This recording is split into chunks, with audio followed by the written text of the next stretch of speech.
Hola, muy buenas tardes. Saludamos a todos nuestros afiliados y les damos las gracias por participar, por atender esta invitación. Hoy tenemos una conferencia muy interesante y un tema de mucha actualidad, la tributación de la economía digital, y digamos que esta declaración reciente con dos pilares sobre esta temática. Y creo que hoy nos acompaña como expositora, conferencista, la persona que tal vez está más enterada, más empapada y que tiene más conocimiento sobre este tema en nuestro país, es la doctora Claudia Vargas. Ella es abogada egresada de la Universidad del Rosario, especialista en Derecho Tributario de los Andes y cuenta con una maestría avanzada en Derecho Tributario Internacional de la Universidad de Leiden en Holanda. Ha estado, digamos, ejerciendo y cuenta con experiencia de más de 20 años y actualmente se desempeña como jefa de la Oficina de Tributación Internacional de la DIAN y es miembro del Comité Directivo de Asuntos Fiscales de la OECD y del Marco Inclusivo sobre BEPS de la OECD y del G20. Creo que, como les decía, no tenemos una súper invitada, súper conferencista y bueno, sin más preámbulos, Claudia, te invito a que nos presentes este tema buscando que nos puedas como contextualizar, que nos puedas contar de qué se trata esta declaración tan reciente del 8 de octubre y también un poco la perspectiva para Colombia. Al final tendremos un pequeño espacio para preguntas y sin duda podemos allá ahondar un poquito más. Muchas gracias.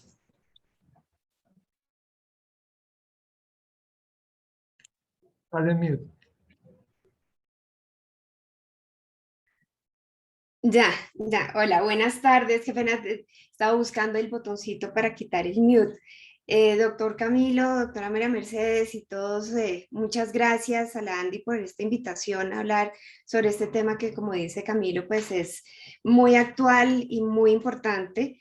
La idea es poder compartir con ustedes cómo ha sido la experiencia para nosotros desde la DIAN, poder contarles cómo ha sido todo este proyecto, porque pues en los medios se oyen algunas cosas, pero realmente es importante tener un poco más de contexto y entender para dónde vamos, de dónde venimos y para dónde vamos, cómo puede afectar esto, puede impactar a las empresas que están en Colombia, a los contribuyentes y a las administraciones tributarias.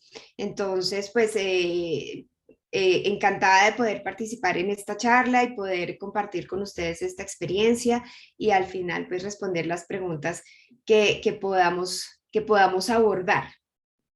Están viendo mi pantalla, ¿cierto? La presentación. Sí, sí, la estamos viendo.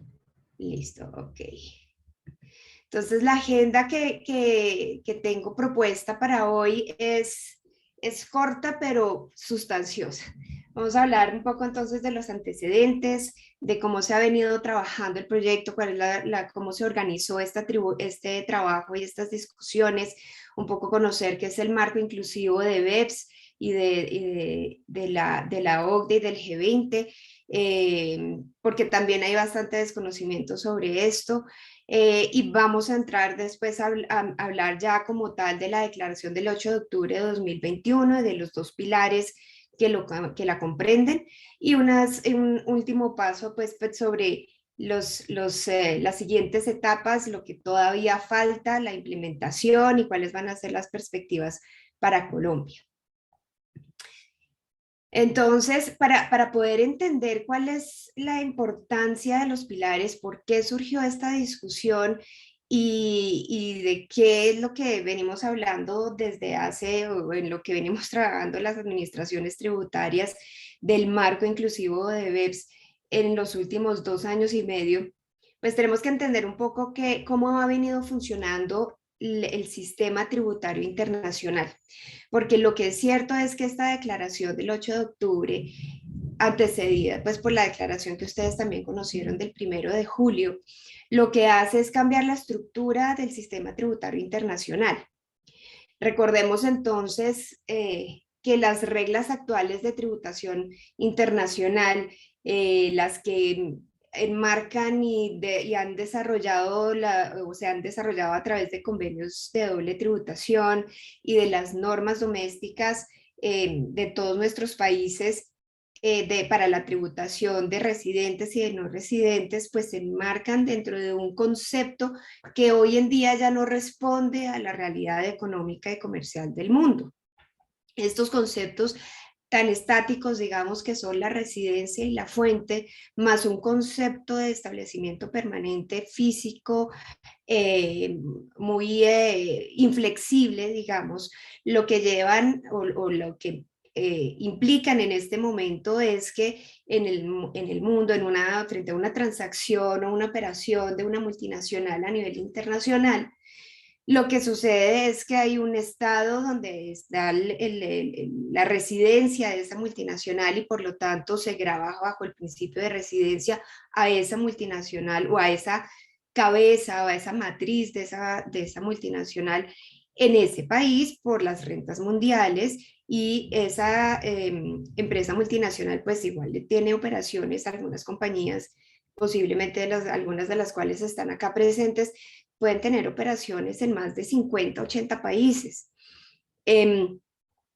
Países entonces donde está la fuente y que aplica el estado de la residencia, el estado de la fuente aplican sus normas domésticas y adicionalmente pues esto genera una doble tributación, necesitamos convenios de doble imposición para evitar esa doble tributación y se parte del concepto de que para que exista una tributación en fuente es necesario que exista un umbral mínimo, una presencia mínima, que es el concepto de establecimiento permanente para el derecho tributario internacional.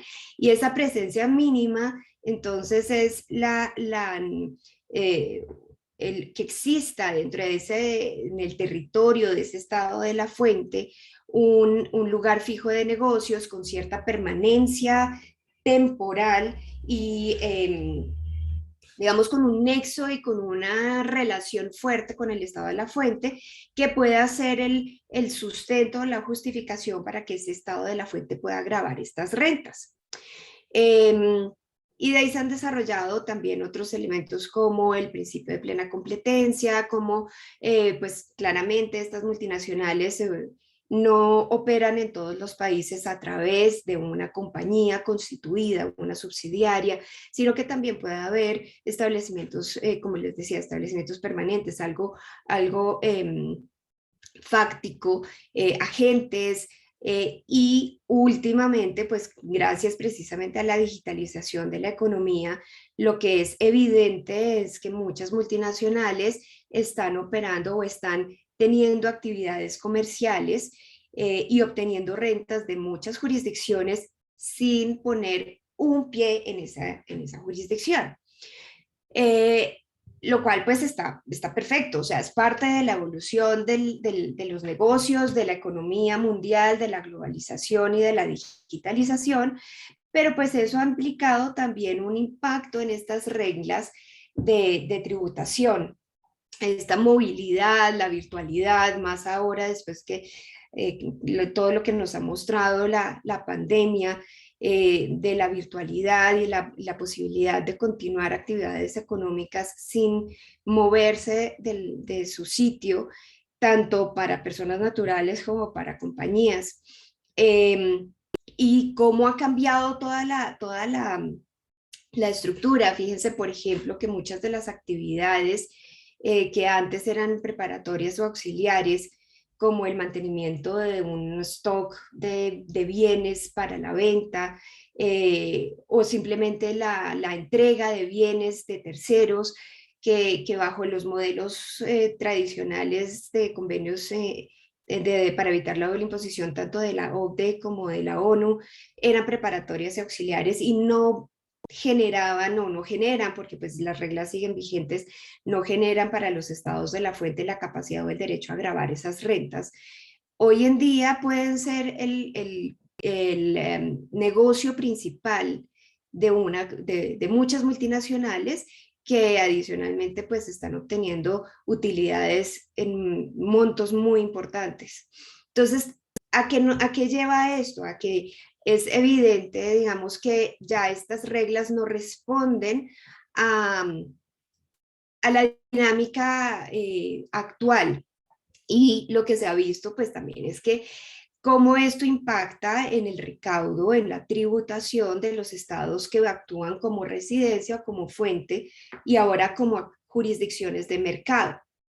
Cómo ya, digamos, lo que es evidente es que estas multinacionales están obteniendo entonces, como les decía, rentas importantes en muchos países sin poner un pie en ese país, sin tener un agente, sin tener una oficina, sin tener absolutamente nada.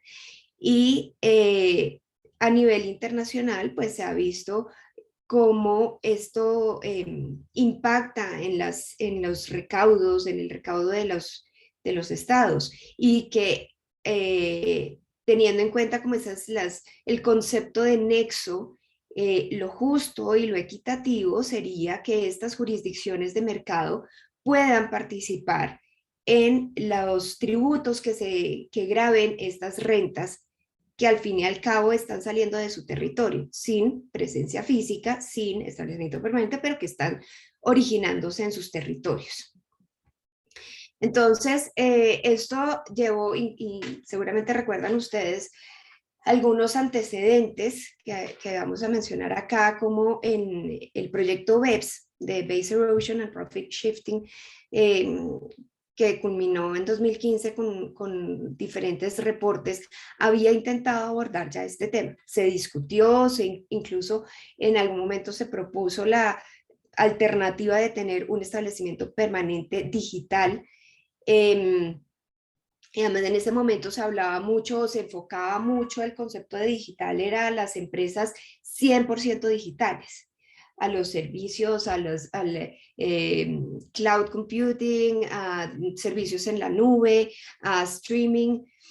Y se pensaba entonces y era la pregunta, bueno, ¿dónde está el servidor? Entonces, si el servidor está en un país, quiere decir que ese país es el que puede grabar esa renta. Esas eran las preguntas que surgían, digamos, en esos momentos del proyecto BEPS. Pero, pues en ese momento, como resultado del proyecto BEPS, surgió pues el reporte de la acción 1, pero no hubo un consenso y quedó ese problema o esa discusión en pausa. Pero pues se sigue evolucionando la problemática e incluso recordarán también cómo ante estas diferencias o ante esta realidad de que hay empresas obteniendo rentas importantes de nuestros países y no están pudiendo ser grabados por la aplicación de las reglas actuales, muchos países implementaron lo que se llama Digital Service Taxes o impuestos específicos a a esta economía digital, que son medidas unilaterales, muchas se aplican a través de retenciones en la fuente, algunas altas, algunas no tan altas, pero que implica un cambio en las reglas de tributación, en los principios de tributación internacional, pero de manera unilateral. Y esto pues llevó a enfrentamientos comerciales y fiscales de varios países, en la medida en que, claro, pues si un país establecía de manera unilateral un DST, implicaba que las compañías de otro país que estaban ingresando al mercado de manera virtual o de manera digital, tuvieran que pagar ese impuesto, ese DST en la jurisdicción de mercado. No siempre puede ser acreditado bajo las normas unilaterales del estado de la residencia, no siempre se puede eliminar la doble tributación o se puede eliminar parcialmente por las reglas específicas para evitar la doble tributación en la legislación doméstica. Y esto implicaba entonces grandes cargas para las compañías multinacionales y represalias o respuestas comerciales de parte de los estados de la residencia. Situación que al fin y al cabo no es conveniente para ninguna, ni para las administraciones tributarias, ni para los contribuyentes, ni para el desarrollo del comercio y de la economía mundial. Entonces, en el 2017 se hace un dato expreso de los ministros de finanzas del G20 para que a los países del marco inclusivo de BEPS, para que trabajen conjuntamente en esta revisión de los conceptos actuales del sistema tributario internacional en relación con los retos que presenta esta digitalización de la economía, con el fin de dar ya ahora una respuesta global coordinada y no a través de medidas unilaterales. La OCDE, por ejemplo, pues ha hecho mediciones del impacto negativo de la proliferación de estas medidas unilaterales y cómo impacta y de manera importante el recaudo de las administraciones tributarias. Y sucede un poco lo mismo que pasa con la doble tributación internacional. Y es la discusión que es mejor tener medidas unilaterales que chocan, que donde no hay coordinación, donde siempre va a haber un rezago y un pedazo de doble imposición que no se puede aliviar, versus medidas coordinadas, medidas globales, donde todos los países estén de acuerdo, donde cada país cede, como sucede con un convenio dado para evitar la doble imposición, donde pues claramente los países ceden, pero con miras a un resultado común positivo para ambas partes. En este caso, pues para todo el mundo. Con este mandato entonces se empezó a desarrollar todo el trabajo durante 2018 y 2021.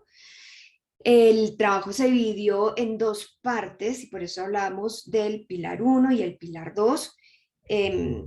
Hubo discusiones sobre si era un solo paquete o no, o si se podían separar.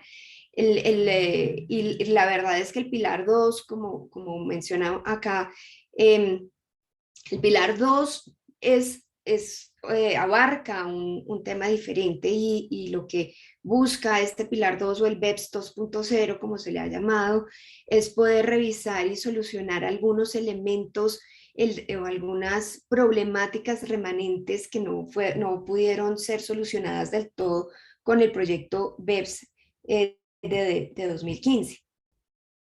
Y poder detener lo que se ha llamado el race to the bottom o la competencia negativa entre las diferentes jurisdicciones para tratar de disminuir sus tasas de renta corporativa para atraer a las multinacionales a ubicarse en su territorio. Y esa carrera, esa competencia, al final del día, pues ha llevado a que las multinacionales busquen, pues primero, pues que haya una especie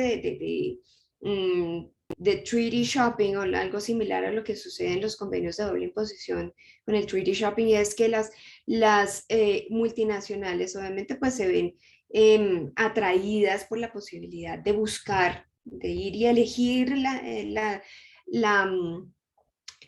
tarifa que más baja sea, ubicarse en jurisdicciones aunque no tengan realmente actividades económicas o nexos reales económicos y comerciales con esa jurisdicción, buscando solamente pues la aplicación de una tarifa de renta menor. Y esto pues termina afectando, y los estudios de la OCDE lo demuestran, terminan afectando el recaudo de todas las administraciones tributarias, cosa que pues tampoco es benéfica porque pues ustedes saben que pues son los recursos con los que cuentan los países para poder desarrollar todas sus políticas y cumplir sus funciones como estados. Entonces en estos dos pilares fueron los que son los que todavía estamos trabajando en esta solución para abordar los temas de la digitalización. Vamos a ver entonces cómo ha sido la organización del trabajo. Y en primer lugar es importante mencionar, porque lo oímos en diferentes medios de comunicación y diferentes foros, que se hablaba, por ejemplo, en mayo, si no recuerdo mal, que fue la reunión del G7 y una declaración del G7 apoyando este trabajo. Entonces salieron a decir que es que el G7 estaba acordando y decidiendo y cambiando la estructura de la tributación internacional. Y hablaban siempre era de un impuesto mínimo global. No, el trabajo va mucho más allá. Realmente la organización de este trabajo, este proyecto, es del marco inclusivo de BEPS, de la OCDE y del G20. Aquí de pronto está un poco chiquito, pero es para que vean, somos 140 países.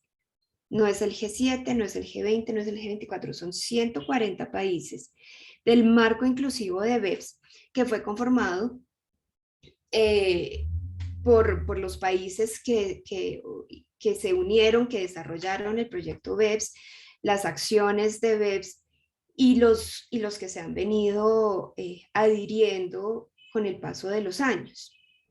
Estos 140 países entonces conforman lo que se llama marco inclusivo sobre BEPS. Y el trabajo se desarrolla con el apoyo y con el secretariado de la OCDE, de la Organización para la Cooperación que es un organismo multilateral mucho más pequeño.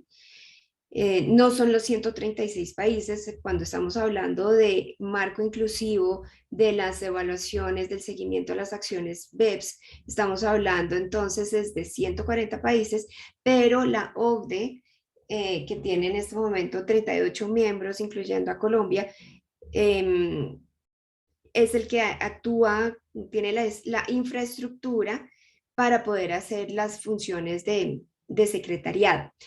La OCDE tiene un comité directivo, lo ven acá, el CFA Bureau,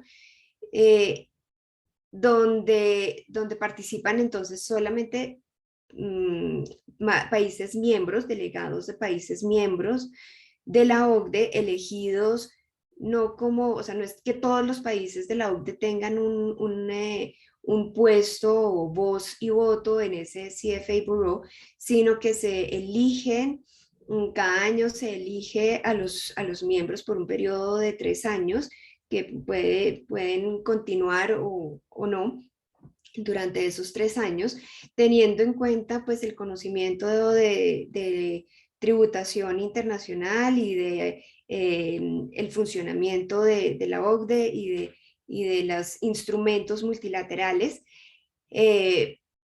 Y hay un proceso de elección o de si, o sea, puede un país presentar su candidatura, pueden los miembros del mismo CFA aceptarlo o no aceptarlo. Y ese CFA Bureau es parte por derecho propio del Steering Group o del comité directivo del marco inclusivo de BEPS. Entonces, es el comité directivo del Comité de Asuntos Fiscales de la OCDE, más los países que sin ser miembros de la OCDE son parte del marco inclusivo, los que conforman este comité directivo del marco inclusivo, que es el que toma las decisiones políticas de todos los proyectos del marco inclusivo. Esto quiere decir tanto del proyecto Pilar 1 y Pilar 2 como los demás proyectos que se discutan en el marco inclusivo de BEPS. Desde el año 2019, nosotros como DIAN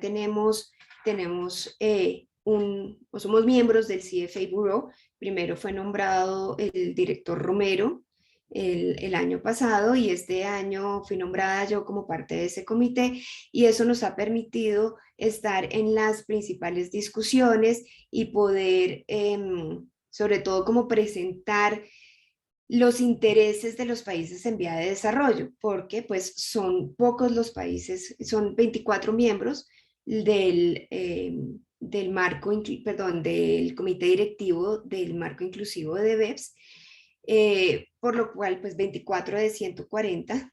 Entonces quedan muchos países que no tienen voz y voto en ese comité directivo, que como les digo es donde se toman las decisiones.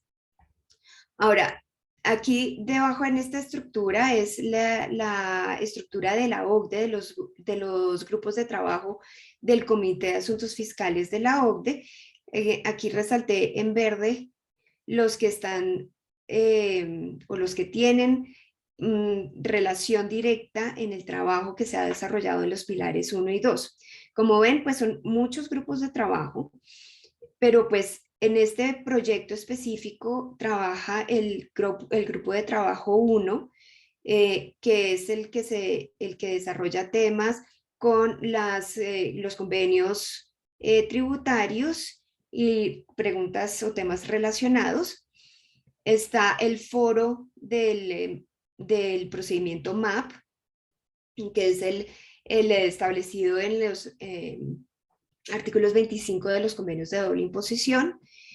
El WP2 o el grupo de trabajo 2, que se encarga de el análisis de políticas fiscales y de estadísticas fiscales. El WP6 o grupo de trabajo 6, que se encarga de la tributación de empresas multinacionales. El WP11 o Aggressive Tax Planning, o sea, planeación fiscal agresiva, y el grupo específico que se creó hace un par de años, que es el grupo de trabajo en economía digital. Todos estos grupos, entonces, son grupos de trabajo permanentes de la OCDE, a los cuales se les ha asignado durante estos 2 años y medio y de aquí en adelante lo que resta de trabajo, temas específicos que se desarrollan para los pilares 1 y 2. Porque como vamos a ver más adelante, pues esto tiene muchos temas. Es un paquete global muy importante que intenta redefinir o rediseñar la estructura tributaria internacional, la arquitectura tributaria internacional, y que implica tener en cuenta los derechos a gravar, los intereses de las administraciones tributarias, los derechos de los contribuyentes, la administración de estas nuevas reglas, la eliminación de la doble imposición por la aplicación de estas nuevas reglas, la, la prevención y la resolución de controversias, entre otros temas. Entonces, con esta estructura y con este secretariado de la OCDE como soporte muy importante para el trabajo, en 2019 se expidió o se publicó este programa de trabajo del marco inclusivo de BEPS con el fin de poder desarrollar un consenso, una solución consensuada a todas las retos que implicaban o que se derivaban de la digitalización de la economía. Como les decía, ese steering group, ese comité directivo, tiene a su cargo todas las definiciones políticas. El trabajo técnico, el diseño de las normas, la revisión de todas las alternativas, todas las posibilidades que pueda haber en la práctica en las operaciones transnacionales y transfronterizas de las multinacionales, está a cargo de los grupos de trabajo. Por eso, por ejemplo, muy importante el trabajo del WP6 sobre empresas multinacionales. Y en cabeza específica del secretariado de la OCDE estaba el análisis económico y la evaluación de impacto. Como sabrán ustedes, pues la OCDE desarrolla muchas mediciones, estadísticas y demás con base en la información que todos sus miembros y países y otras organizaciones le entregan a la OCDE.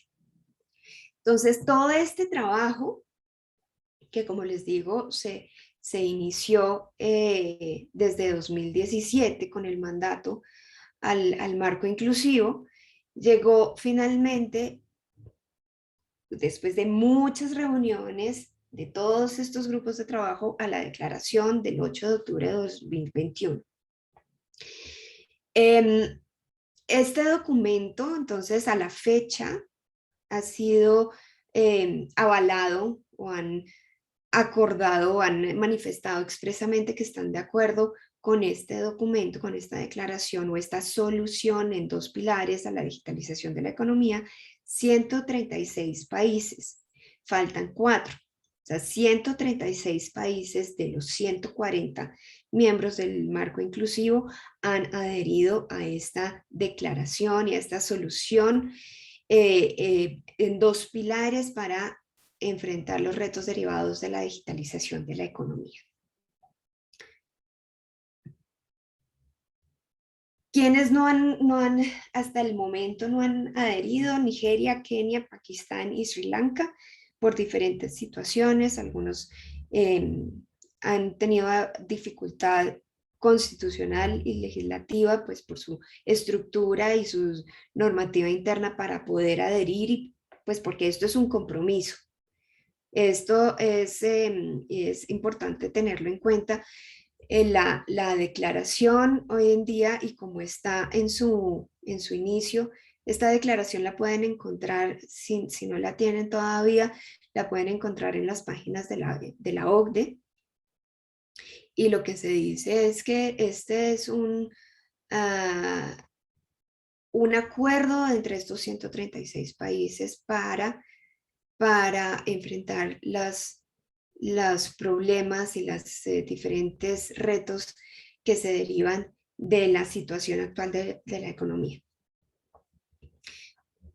Como les decía, había otras declaraciones. Claro, el trabajo es del marco inclusivo, pero obviamente pues tiene impacto en todo el mundo, o sea, o al tener impacto en todo el mundo, otros grupos y otras organizaciones han expresado sus comentarios, su apoyo, sus críticas, sus aportes para el desarrollo de este trabajo, para el diseño de estas soluciones, incluyendo el G7, el G20, el G24, cada grupo pues viendo las cosas también desde su perspectiva. Claramente, por ejemplo, el G24, ATAF, que es la Asociación de Administraciones Fiscales de África, y otras organizaciones regionales han abogado, por ejemplo, por los intereses, buscando una mayor participación y un mayor impacto positivo para los países en vía de desarrollo, mientras que otras agrupaciones como el G7 pueden tener una visión diferente dependiendo de los miembros, de sus miembros. Entonces vamos a entrar a mirar, a ver ya las particularidades más importantes de cada uno de estos pilares. El pilar 1, entonces, para que lo tengamos claro, ¿qué es lo que hace? Porque como les digo, se ha hablado de que el impuesto mínimo global, y es lo que más se oye en los medios. El pilar 1 lo que intenta es modificar los principios actuales de tributación internacional, los que hablábamos antes del establecimiento permanente, del estado de la residencia, de la fuente y de los principios de tributación derivados de ese modelo. Y hacia dónde va esto, y es un giro muy importante, es que se pretende reconocer derechos de imposición a las jurisdicciones de mercado, sin que ya sea necesario exigir esa presencia física de la que hablan las normas actuales. Porque como ya lo hemos dicho, pues esos criterios actuales basados en presencia física no responden a la realidad de los negocios y a lo que está sucediendo hoy en empresas multinacionales pequeñas, medianas y grandes. Entonces, este pilar 1 lo que busca y se define dentro de esta declaración del 8 de octubre un ámbito de aplicación específico. No, y aquí voy a hacer una aclaración que es también muy importante, me parece, y es que este sistema, este pilar 1, no elimina, no deroga, el régimen tributario de los países. Nuestras normas, así como las normas de los demás países, siguen aplicando. Nuestras normas de qué se considera ingreso de fuente colombiana y por lo tanto está sujeta a impuesto, cuándo hay gravamen en fuente, todas esas normas de nuestro estatuto y de los estatutos tributarios de todos los países sigue aplicando. Lo que pasa es que el Pilar 1 lo que genera una redistribución del recaudo o del gravamen sobre las utilidades de las multinacionales y no de todas las multinacionales. Y aquí también quiero hacer otra aclaración. Todo este proyecto inició, y si miran los blueprints del año pasado, se hablaba siempre de las empresas digitales e incluso existía la discusión había una división de rentas o de tipo de multinacionales que quedaban cubiertas por la medida. Y se hablaba de las altamente digitalizadas o ADS y las CFB o compañías que no eran solamente digitalizadas, sino que tenían una parte real, pero que utilizaban de una manera muy importante la tecnología para desarrollar sus negocios. Eso fue el inicio del proyecto, pero el resultado y las discusiones que se dieron a partir de 2021 cambiaron y en parte, pues digamos, también soportadas en lo que ocurrió con la pandemia, cambió el ámbito de aplicación para que ya haya un test diferente para determinar cuáles son las multinacionales que entran en esta medida. Y lo que se acordó es que las empresas multinacionales que quedan cubiertas por el Pilar 1 son aquellas que tengan una facturación global superior a 20.000 millones de euros y una rentabilidad superior al 10%. Entonces, esto con el ámbito de aplicación anterior se estaba hablando de alrededor de 350 multinacionales y el umbral se equiparaba al umbral del informe o del reporte país por país, que eran 750. Mientras que aquí, pues ya el umbral es mucho mayor, pero ya no hay distinción en cuanto a la actividad comercial que desarrollan las multinacionales. Ya eso se deja a un lado y se reconoce adicionalmente pues que la digitalización está presente en todo tipo de compañías y que no había una justificación realmente para que hubiera ese tipo de ring fencing o de aplicación de reglas diferentes a compañías por la actividad que estuvieran desarrollando, por la actividad comercial que estuvieran desarrollando. Entonces ya es un test de facturación y rentabilidad, punto. Con estas 20.000 millones, con este umbral de 20.000 millones, se estima que alrededor de 100 multinacionales van a quedar cubiertas por esta medida. Les adelanto, dentro de esas 100 multinacionales que tienen esta facturación, esta rentabilidad, no hay empresas multinacionales basadas en Colombia. Pero sí, claramente, muchas de esas 100 empresas multinacionales que van a quedar cobijadas por el Pilar 1 tienen actividades en Colombia, remotas. O sea, es decir, Colombia es jurisdicción de mercado de muchas de esas 100 multinacionales y en consecuencia vamos a tener un impacto positivo. Adicionalmente, y dentro de este cambio de enfoque del Pilar 1, del ámbito de aplicación, levantamos la mano varios países para solicitar que ese cambio de enfoque fuera o no impactara de manera negativa en lo que puede repartirse, en el monto a distribuir. Entonces, se llegó a este acuerdo de una reducción del umbral a 10.000 millones luego de 7 años de la entrada en vigor de esta medida, condicionado a que haya una implementación exitosa, porque es que esto es nuevo para todo el mundo. Esto va a implicar unas unas implementaciones tanto para las administraciones tributarias como para las multinacionales que vayan a quedar cobijadas por la medida. Entonces se consideró que vamos a tener un periodo de transición, digamos, de 7 años, donde las más grandes van a quedar cubiertas, van a quedar obligadas por este régimen, y vamos a ver cómo vamos ya en la práctica implementando y los efectos y las dificultades, lo que haya que aprender de de estos primeros años de implementación, para después entonces reducir el umbral de 20.000 millones a 10.000 millones, lo cual va a permitir que haya más multinacionales y así mismo, obviamente, mayores recursos fiscales a redistribuir entre las jurisdicciones de mercado. Y también se acordó, y esto está desde el principio, que las actividades extractivas y las actividades de servicios financieros regulados no van a quedar cobijados por esta medida. Ahora, ¿cuál es la nueva estructura de esta arquitectura de tributación internacional? Se basa principalmente en una nueva regla de nexo. Una regla de nexo de propósito especial para poder atribuir lo que se llama el monto A. ¿Qué es el monto A? Que es relacionado con el pilar 1, y es lo que se va a redistribuir, es el porcentaje de la utilidad residual de las multinacionales que se asignará a las jurisdicciones de mercado.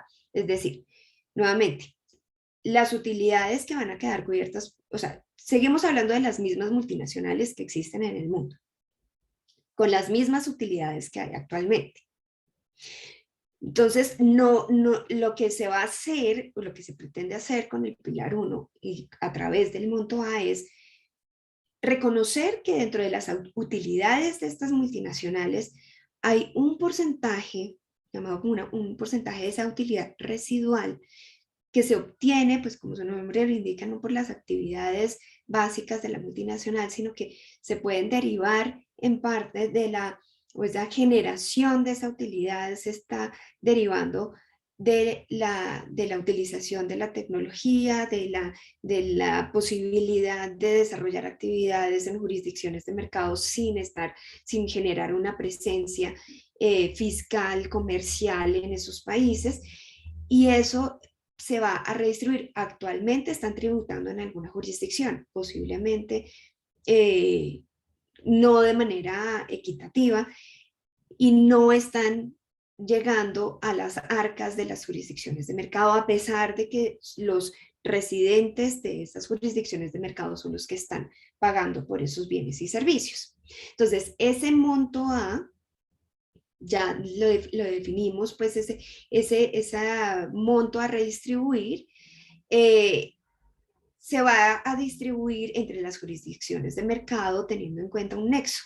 Y ese nexo pues tiene que ver con que, como les decía, y como ocurre un poco todavía hoy con el establecimiento permanente, es que tiene que haber algo, una relación, eh, una materialidad con una jurisdicción para que le corresponda realmente, para que se justifique desde el punto de vista de política fiscal, de recaudo, que se le asigne una parte de ese recaudo fiscal. Este nexo, entonces, en el caso del Pilar 1, es la obtención de al menos 1 millón de euros de ingresos en la jurisdicción de mercado.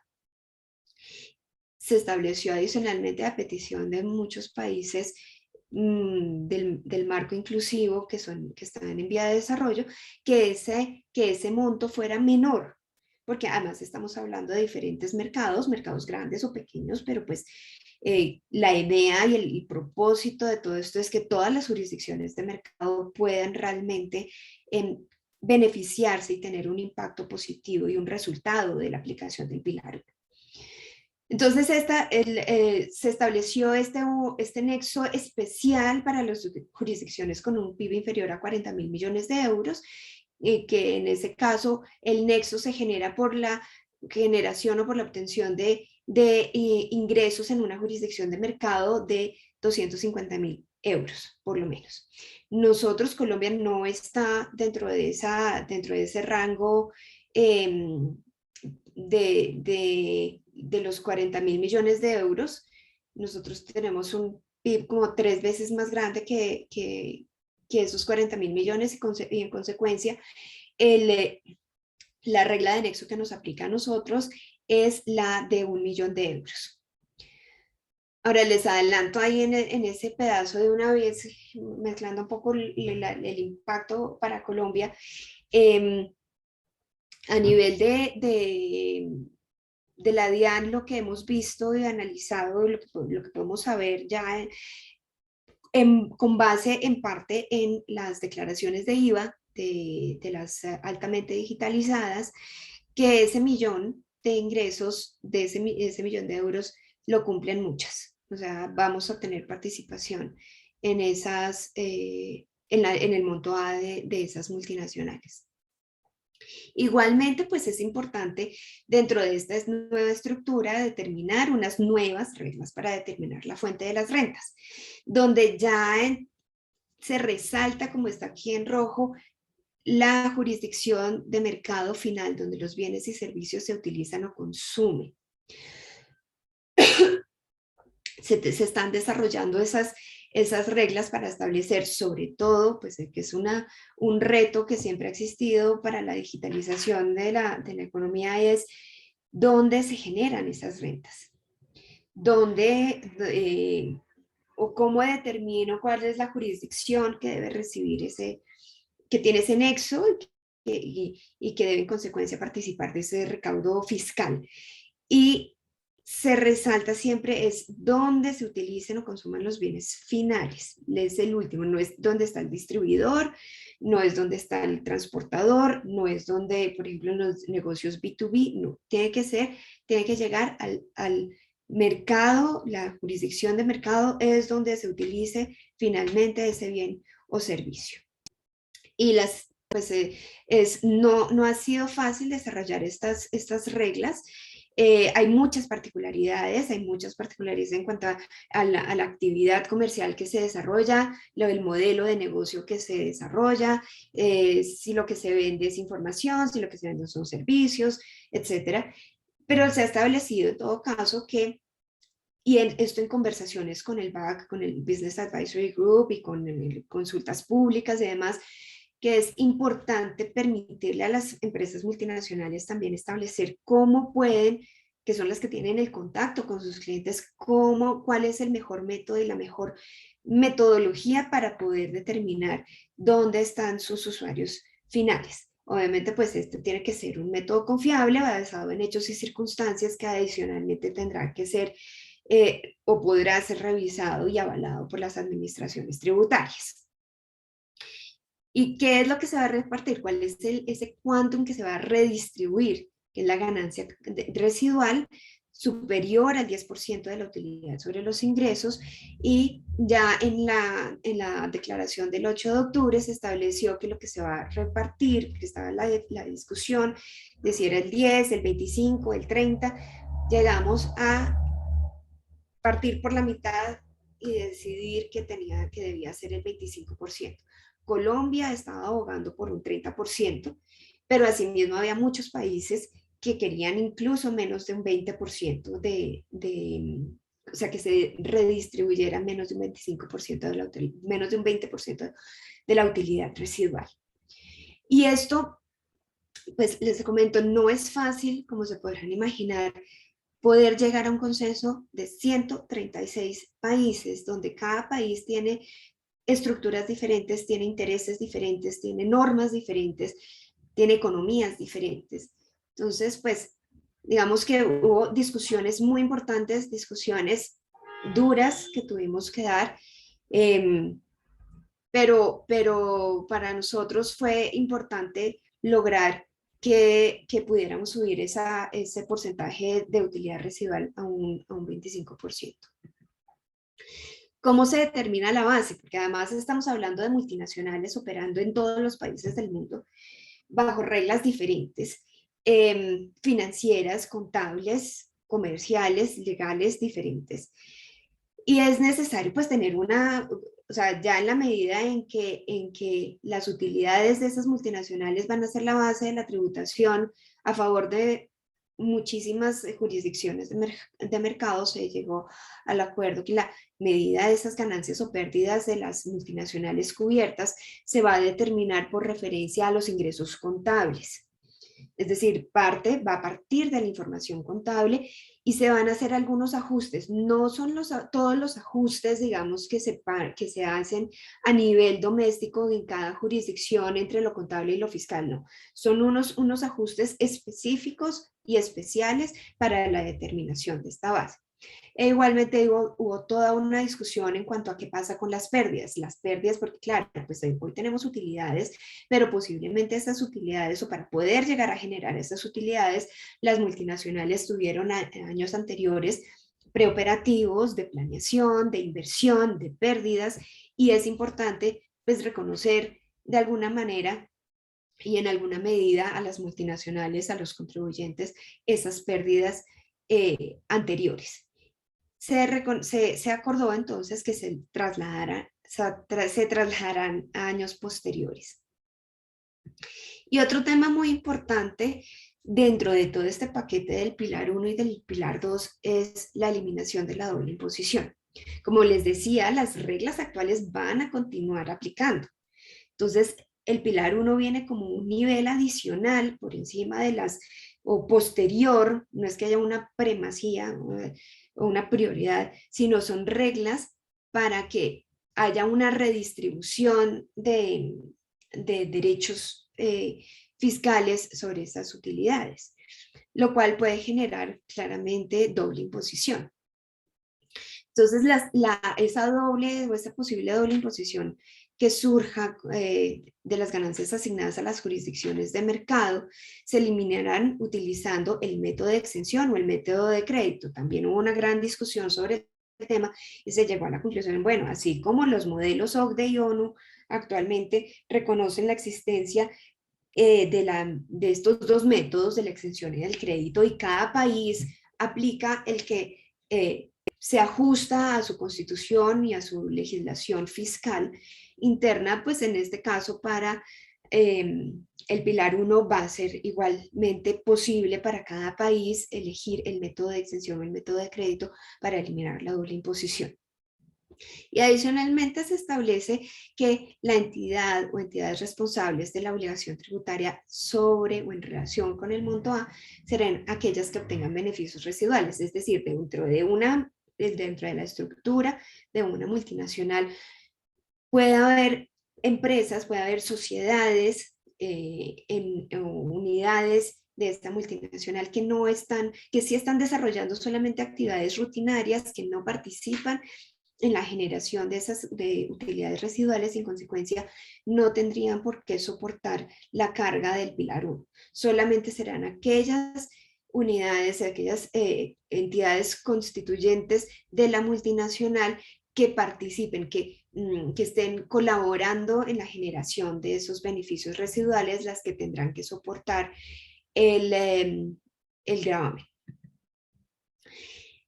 Adicionalmente, un tema también muy importante resaltado por las multinacionales es el tema de certeza tributaria. Las empresas multinacionales cubiertas por el Pilar 1 tendrán que beneficiarse de mecanismos de prevención y resolución de disputas de carácter obligatorio y vinculante. Para evitar la doble imposición respecto del monto A, incluyendo aquellas cuestiones relacionadas con el monto A, por ejemplo, precios de transferencia y rentas empresariales. Y estos mecanismos de resolución de disputas vinculante de carácter electivo para ciertas economías en desarrollo. ¿Por qué? Y aquí es uno de los problemas que han mencionado algunos de los países que no se han adherido al acuerdo.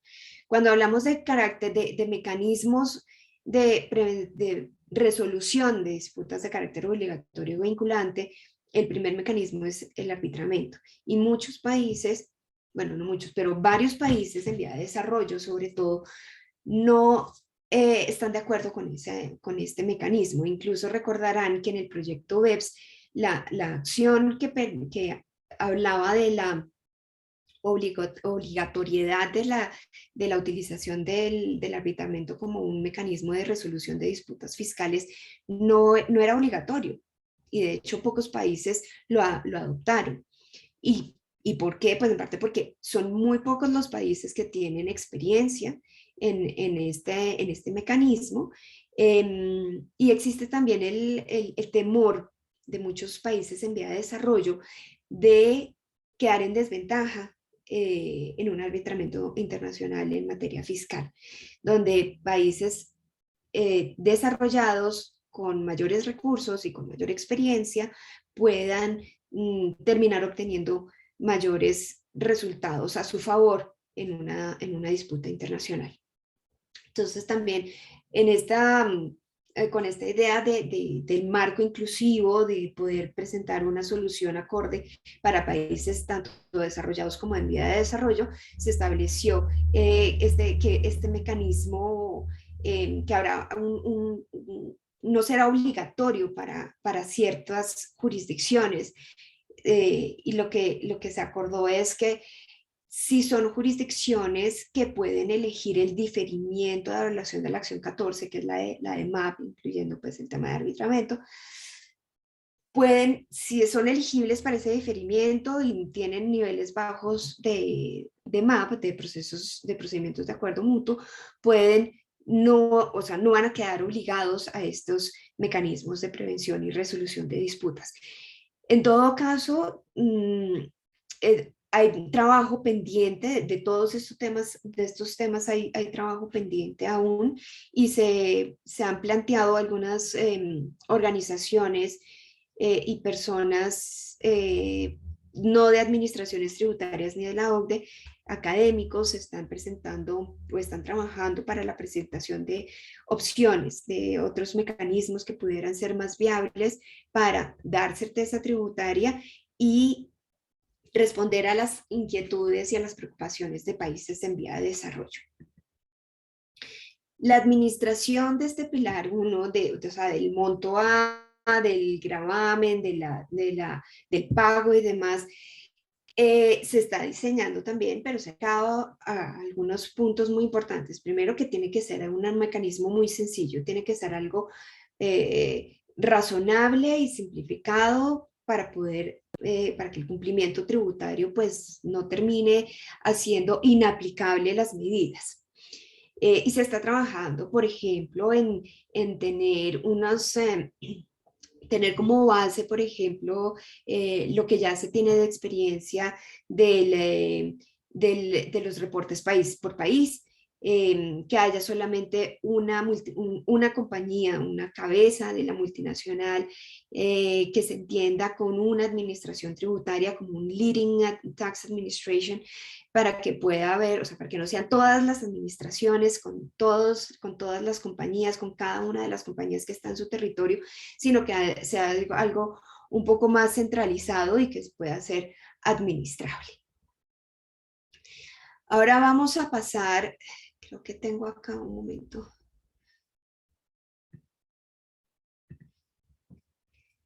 La implementación. ¿Qué va a pasar con la implementación? Que también es otra gran pregunta que nos han hecho, porque incluso cuando salió la declaración de julio, nos preguntaron bastante si dentro de la reforma tributaria íbamos a incluir ya el pilar 1 y el pilar 2. La implementación del pilar 1 va a requerir diferentes pasos. Un instrumento multilateral, pero también la generación de reglas modelo, de normas, pues ese instrumento multilateral igual tiene que adoptarse por los países y en consecuencia, pues todavía falta camino para desarrollar esos textos como tal. Tenemos entonces la declaración donde se establecen los elementos principales, los objetivos y los puntos básicos de acuerdo para poder desarrollar el instrumento multilateral, en el cual ya en este momento se está trabajando a nivel de la OCDE.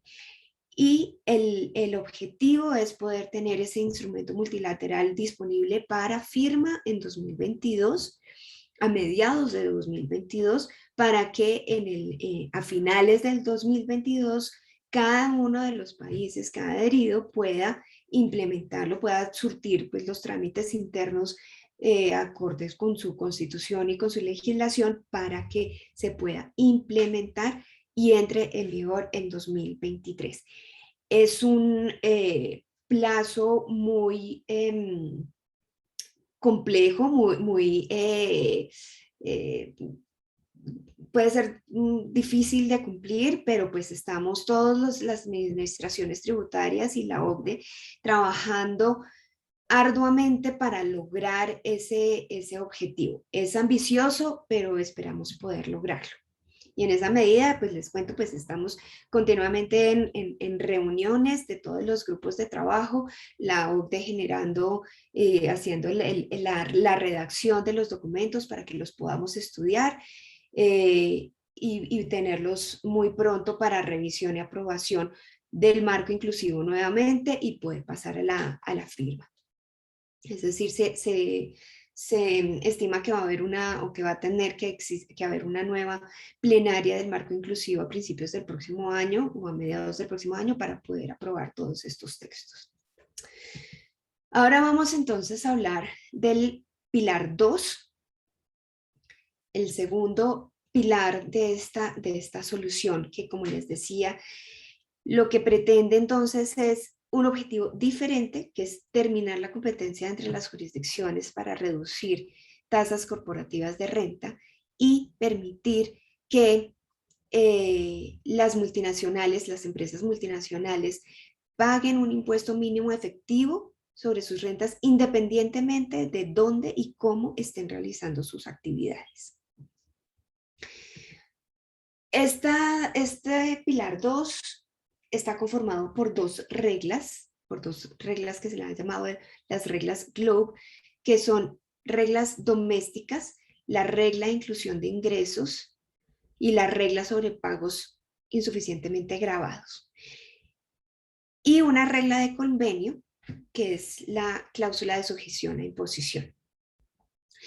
La regla de inclusión de ingresos lo que permite es tener que exista un impuesto adicional sobre una entidad matriz con respecto a ingresos de una entidad constituyente, o sea, no de la matriz, sino de las subsidiarias y filiales que están en otro nivel, que están en otras jurisdicciones y que están siendo grabadas a un nivel bajo o están siendo insuficientemente grabadas. Y la regla sobre pagos insuficientemente gravados que lo aplica no la jurisdicción de la matriz, sino de las otras entidades que están en niveles más bajos y que a través de negar deducciones o requerir ajustes equivalentes sobre ingresos de una entidad, de estas entidades constituyentes que están siendo gravados a un nivel bajo, busca en consecuencia que se cumpla con ese objetivo de que esas rentas de las multinacionales paguen un impuesto mínimo, y ahí sí hablamos del impuesto mínimo global del que han oído hablar en medios. Y la regla de convenio, la cláusula de sujeción a imposición, ya no es una norma doméstica, sino que sería una norma que tendría que incluirse o añadirse a los convenios de doble imposición, a los que están vigentes y a los que se negocien y firmen con posterioridad a este acuerdo, que va a permitir a las jurisdicciones de la fuente, a los que en una relación de convenio actúan como estado de la fuente en una operación transfronteriza, gravar ciertos pagos entre partes relacionadas cuando esos pagos se sepa que el receptor, o que en el país de donde está ubicado el receptor de esa renta, esas rentas no están siendo grabadas suficientemente. Entonces, esa regla permite que el estado de la fuente, que en virtud del convenio posiblemente ha cedido parte de su derecho a gravar esa renta, como sucede, por ejemplo, en nuestros convenios en regalías, donde sin convenio bajo una norma doméstica nosotros grabamos a un 20%, pero en el convenio nos restringimos a un 10%. Si ese pago al el receptor está siendo grabado a un 5% o a un 10%, o sea, si está siendo grabado insuficientemente, el estado de la fuente tendrá la capacidad de gravar lo que el otro estado no está grabando para completar o llegar a la tarifa mínima acordada. En cuanto a estas reglas GloBE, es muy importante entender cuál es el estatus, su estatus jurídico internacional. Estas reglas GloBE no son un estándar mínimo, como sucede con algunas de las acciones BEPS o con algunos elementos de las acciones BEPS. Entonces, estas reglas tienen el carácter de enfoque común, que en los términos de la OCDE significa que los miembros del marco inclusivo de BEPS no están obligados a adoptar las reglas GloBE, pero si deciden implementar estas reglas, tienen que hacerlo de conformidad, de manera consistente con la declaración y los demás acuerdos del Pilar 2. Y a la luz y de conformidad con las normas modelo que se están desarrollando a nivel de los grupos de trabajo de la OCDE, donde participan todos los países del marco inclusivo, y las guías que también se desarrollen dentro del marco inclusivo. Ese es el primer efecto de que sea un enfoque común. No es obligatorio, pero si me uno, tengo que cumplir con ciertos requisitos. No puedo inventarme una regla GloBE, nada que ver con lo que se ha establecido, con lo que se ha acordado en este trabajo. Y el segundo efecto de que sea un enfoque común es que los países del miembro inclusivo aceptan la aplicación de reglas GloBE por los otros países, por los otros miembros del marco inclusivo, incluido el acuerdo sobre el orden de las reglas y la aplicación de las cláusulas de salvaguarda que sean acordados. Ahora, ¿cuál es el ámbito de aplicación de estas reglas del Pilar 2? Y aquí hago una aclaración: una multinacional puede estar sujeta al Pilar 1 y al Pilar 2. No, son temas diferentes, son parte de un paquete de medidas, pero no es que si me aplica el Pilar 1 ya no me aplica el Pilar 2 o viceversa. Son cosas paralelas. Pero vamos a tener que no todas necesariamente quedan incluidas en las dos reglas, porque tenemos que mirar en cada caso el ámbito de aplicación del 1 y del 2. Para el ámbito de aplicación el ámbito de aplicación del Pilar 2, nos quedamos con el umbral de los 750 millones de euros, que es el mismo umbral establecido en la acción 13 de BEPS para el reporte país por país. Entonces, estas compañías, o sea, las que ya actualmente están sujetas al CBC, quedan sujetas también, en principio, al menos cumplen este requisito para que les aplique el Pilar 2.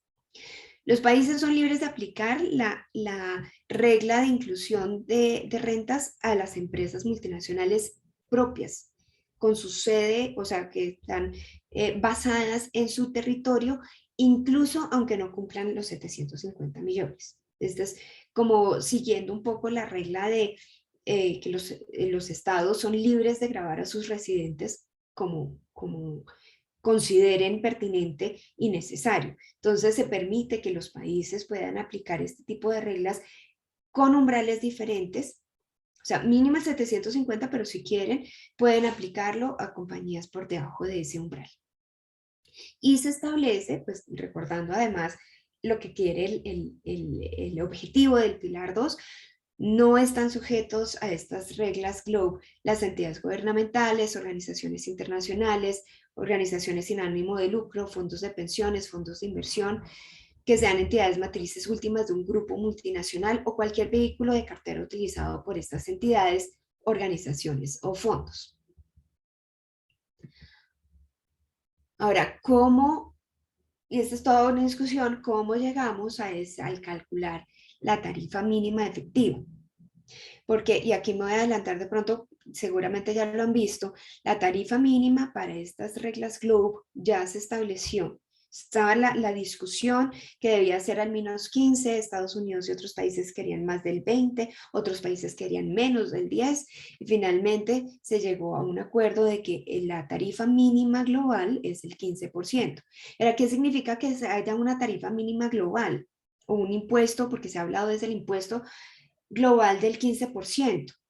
No es que haya un impuesto adicional de renta que tengamos que decir ahora, hay un impuesto que se llama impuesto global mínimo y su tarifa es del 15%. No, el 15% lo que nos indica es que las utilidades de todas las multinacionales deben estar grabadas en total, en general, al menos a un 15%. Entonces, ¿cómo sé si una si una multinacional está efectivamente siendo grabada mínimo al 15%? Entonces se acordó que esto va a hacerse a través de un test de tarifa impositiva calculado sobre una base por jurisdicción, es decir, no le vamos a calcular la tarifa efectiva a cada una de las compañías que forman una multinacional, sino que cogemos la base por jurisdicción. O sea, si una multinacional tiene varias subsidiarias en Colombia y también tiene una oficina de representación y tiene un establecimiento permanente, todo esto, o sea, tengo en cuenta cómo están siendo grabadas todas esas vehículos que están dentro de una jurisdicción para definir cuál es la tarifa efectiva de esa multinacional en esa jurisdicción. Hay una definición común de qué se entiende cuáles son los impuestos cubiertos, porque también en todas las jurisdicciones hay impuestos nacionales, territoriales, federales, etcétera, sobre utilidades, sobre ingresos brutos, diferentes modos de calcularlos, por retención, etcétera.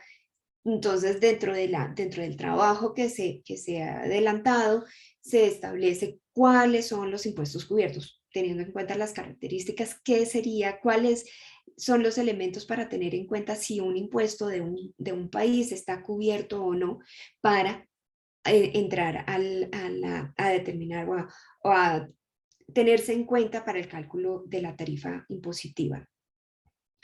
Y la base impositiva, pues entonces tendrá referencia a los ingresos contables con ajustes consistentes con la política fiscal del Pilar 2 y las diferencias temporales. Y hay una regla especial para algunos países que tienen un sistema de distribución diferido, diferente o especial, donde solamente se distribuyen y se entiende que existe una renta después de 3 o 4 años, y en consecuencia pues se debe tener en cuenta esta particularidad para poder establecer la tarifa mínima efectiva de estas multinacionales. Ahora, la otra regla entonces es la cláusula de sujeción e imposición, donde, como les decía, es una regla de convenio.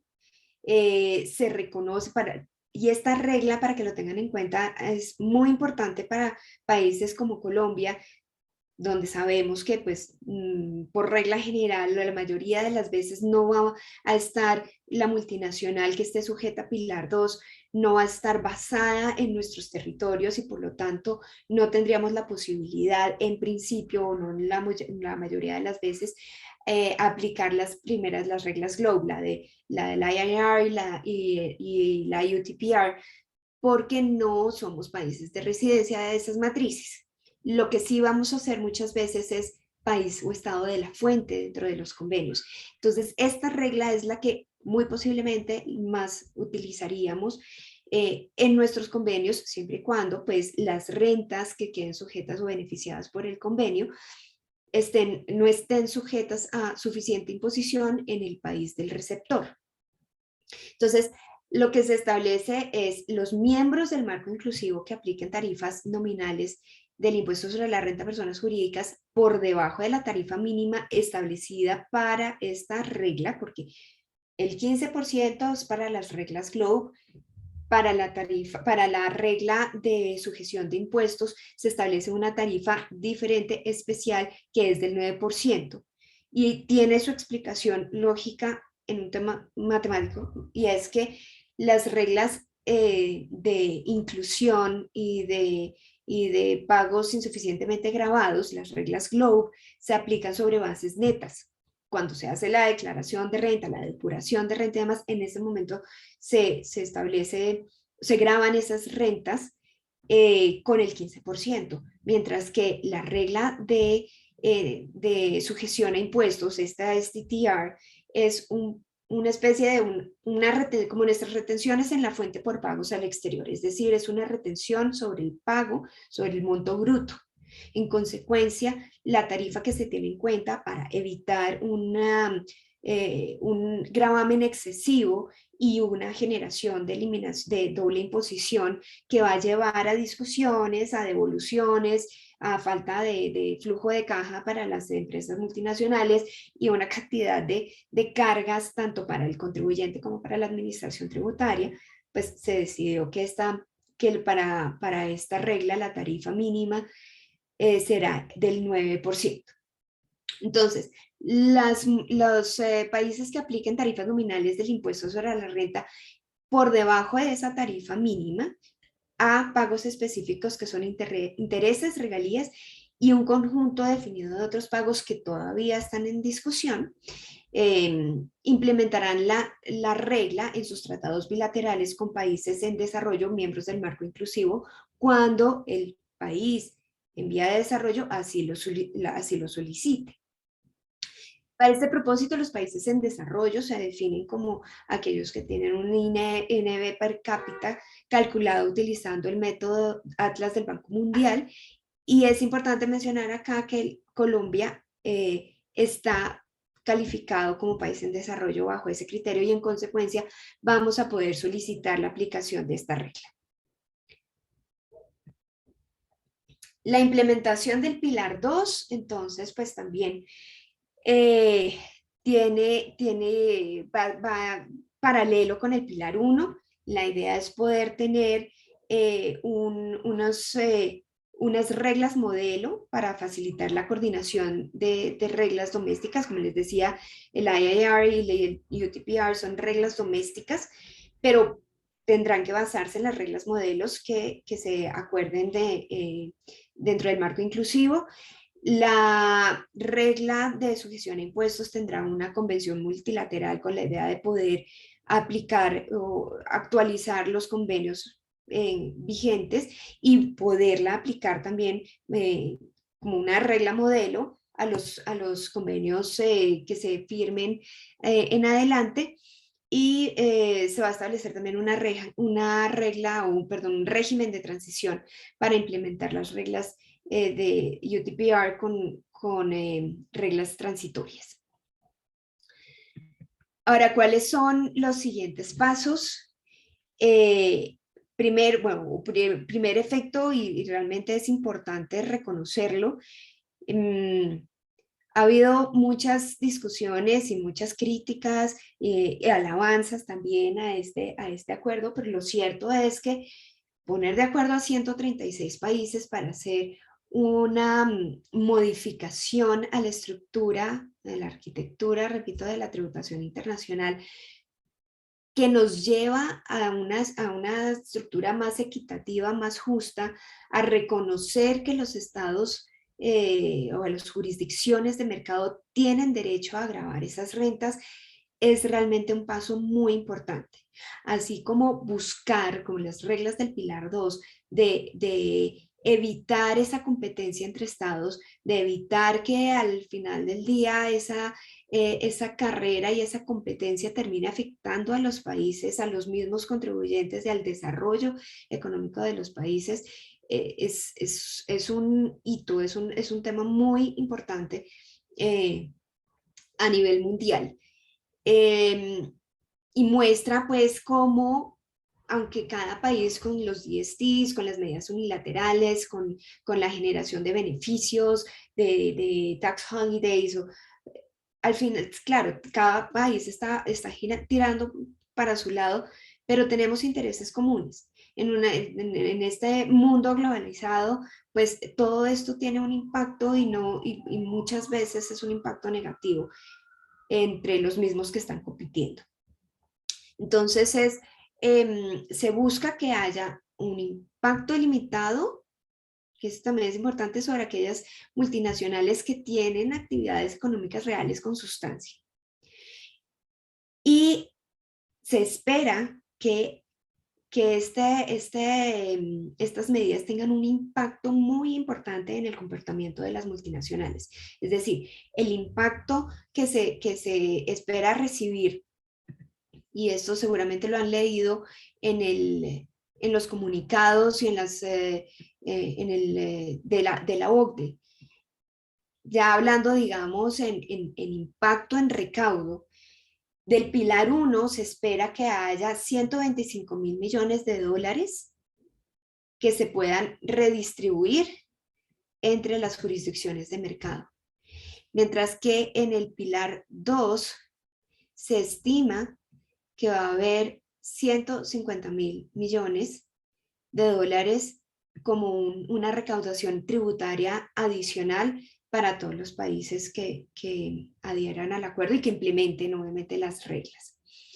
Ahora, también nos han preguntado mucho, bueno, ¿cuál es el impacto específico para Colombia? Y realmente los números se continúan haciendo. Hay estadísticas, la OCDE presentó estadísticas a principios del año pasado, pre-pandemia, y con cifras de 2016. Entonces, sabemos que eso va, o sea, digamos, con todo el impacto de la pandemia, sabiendo que pues las cosas no van a volver exactamente al estado en el que se encontraban antes de la pandemia, es difícil poder hacer unos cálculos más exactos en este momento, pero lo que sabemos es que desde el punto de vista de Colombia y de acuerdo con las estadísticas y mediciones que había realizado la OCDE y las que hemos realizado internamente, tanto el pilar 1 como el pilar 2 va a representar un impacto positivo para Colombia. Es decir, no vamos a disminuir el recaudo porque a algunos países les podría pasar que tengan un impacto negativo, sobre todo el pilar 1, en la redistribución de recaudo fiscal. En el caso de Colombia no, vamos a tener positivo tanto en el pilar 1 como en el pilar 2. Y como les decía, de acuerdo con las mediciones que hemos podido hacer con los estimativos pues, de las declaraciones de IVA y de las actividades de multinacionales en Colombia, sabemos que va a haber un impacto positivo importante. Igual seguimos trabajando en esas mediciones. Es importante tener en cuenta que sobre todo en el pilar 1 es incierto porque las cifras, las estadísticas, por ejemplo, la información del CBC, la información que se presentan, la información financiera de las multinacionales públicas que están al alcance de todas las jurisdicciones, no tienen en cuenta esta particularidad. O sea, se habla de cuáles son discriminados dentro de los estados financieros. Podría uno encontrar dentro de una multinacional los resultados de las compañías. En el CBC aparece también algo relacionado con los establecimientos permanentes, pero aquí ya no estamos hablando ni de compañías ni de establecimientos permanentes, sino de cómo actúan o de las rentas que obtienen por actuar en un mercado así no tengan ningún tipo de presencia. Entonces son cosas que son difíciles de medir y de estimar en este momento, pero pues les repito, estamos esperando que sea un resultado positivo para Colombia. Bueno, esto era lo que tenía, lo que les quería compartir hoy, y pues quedo pendiente de las preguntas y espero que hayan aclarado más que ahondado dudas sobre estos temas. Claudia, muchas gracias por tu presentación, muy interesante realmente, y como lo decías, nos permitió aclarar y precisar diferentes aspectos que muchas veces nos llegan por medios de comunicación y que no son tan precisos, ¿no? Luego, pues muy importante seguirle digamos, lo que viene de la evolución de esta tributación y de los dos pilares que todavía están en construcción, como nos contabas, algunos elementos ya específicos que se van a implementar.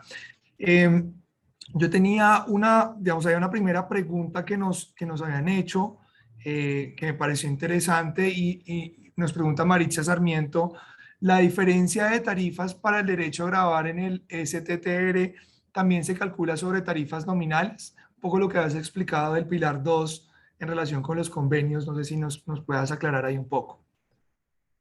Sí, la idea es que sea sobre tarifas nominales. En algunos casos puede haber algunos ajustes, porque ¿qué se busca también? Pues, es decir, o más bien, se parte de la tarifa nominal, pero debe haber unos ajustes.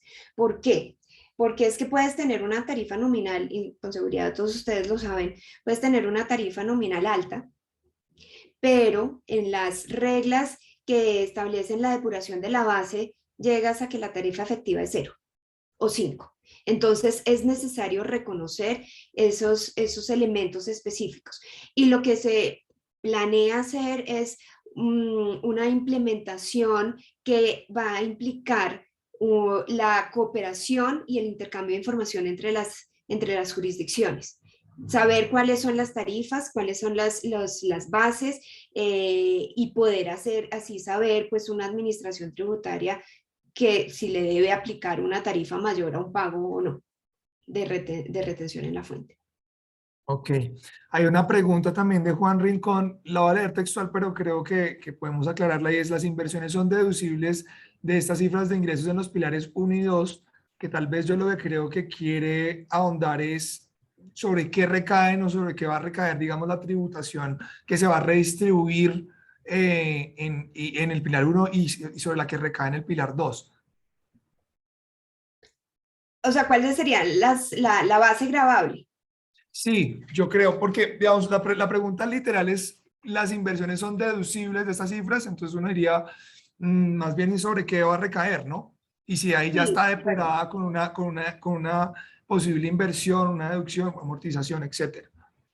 Claro, sí, porque aquí, digamos, en el pilar uno lo que se busca es, estamos hablando de utilidades, ¿no? De beneficios, de una utilidad residual y de una rentabilidad específica que ya estamos hablando en términos netos. Entonces, la depuración, como les decía, primero, la regla general o lo que la aplica actualmente sigue aplicando, pero de la utilidad residual, un pedacito es lo que se va a redistribuir. Entonces, al pilar uno estamos hablando no de un nuevo impuesto, sino de una redistribución del impuesto que actualmente se genera además posiblemente con tarifas diferentes y en jurisdicciones donde no existe la sustancia económica para hacerlo y se van a entonces a redistribuir a las jurisdicciones de mercado. En el pilar 2, las reglas GLOBE, la base es la renta mundial. La renta mundial a la cual yo como estado de la matriz le voy a poder sumar, digamos que saco mi brazo y digo, bueno, mis reglas actuales me permiten grabar lo que tengo acá, pero como esta multinacional o esta compañía mía establecida en mi jurisdicción está obteniendo una renta allá en otra jurisdicción y allá está siendo grabada a un 5%, yo la traigo y la meto en mi base y le aplico lo que le falte para llegar al 15%, que es la mínima de Globe. Y lo mismo hace la UTPR, no en la matriz, sino en los países de las otras jurisdicciones, pero es la base completa.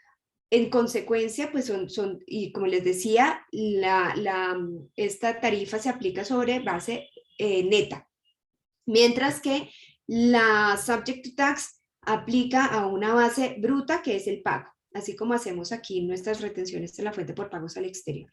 Y por De eso la acuerdo. tarifa es más baja. Entonces, digamos, resumiendo, para el pilar 2 pues es una base neta donde pues las inversiones se tendrán en cuenta y en el caso del pilar 1 ahí es una redistribución. De acuerdo. Oye, y una pregunta: cuando hablábamos de la redistribución en el pilar uno, y esa pregunta de cuánto se va a repartir, decíamos que era el 25% de la utilidad residual. Y la utilidad residual se entendía como aquella superior al 10% de la utilidad sobre ingresos. Entonces, lo que yo quiero entender es: tienes a una compañía que está tributando, digamos, con una tributación baja en un país, ya tributa sobre, digamos, pongámosle que es el 10%, la tarifa.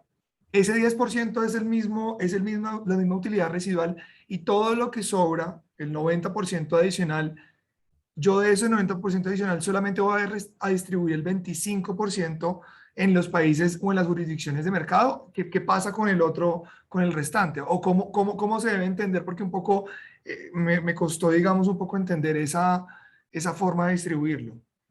Sí, en efecto, es solamente ese residual.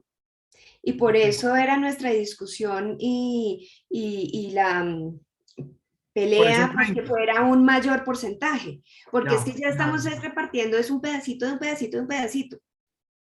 Solamente el 25%, o sea, tienes que hacer el cálculo tiene que haber una rentabilidad superior del 10%. Y de ese residual no repartes todo, solamente el 25% de ese residual es lo que se redistribuye, teniendo Excelente. en cuenta la regla de nexo con cada jurisdicción de mercado. Ok, Entonces, por eso ok, para ok. nosotros era muy importante poder llegar, queríamos un 30%, llegamos a un 25%, y también por eso la importancia de que en 7 años se revise y se bajen los umbrales y se aumente el punque que se va a redistribuir. Sí, porque parecen como baby steps por ahora, ¿no? Ese Sí, 25. baby steps, pero, No, pero pero importantes, por vamos por buen supuesto. camino. Y con eso quería cerrar, ya no tengo más preguntas, pero creo que al final, pues seguiremos estudiando este tema y queda un mensaje interesante y es, al ser nosotros una jurisdicción de mercado, como nos lo comentabas y como lo han analizado, pues eventualmente nos va a llegar un recaudo adicional al que tenemos, digamos, domésticamente, por decirlo, o tradicionalmente, y eso sin duda pues va a generar un alivio para algunas de las compañías o para gran parte de las compañías pues colombianas en la medida en que tenemos otros recursos, ¿no? Así es. Eso va a ser interesante pues tenerlo en la perspectiva. Claudia, nada, te agradezco muchísimo y fue muy interesante, reitero, la presentación. Seguiremos en contacto porque seguramente esto va a seguir evolucionando. El próximo año ya tendremos, digamos, normas específicas y reacciones que seguramente tendremos que estudiar y seguro contaremos contigo para que nos vuelvas a acompañar. Claro que sí, con mucho gusto y muchísimas gracias por la invitación y pues lo que necesiten, siempre pueden contar con nosotros. Muchas gracias y también muchas gracias a todos nuestros afiliados que participaron. Los esperamos en una próxima oportunidad. Hasta luego.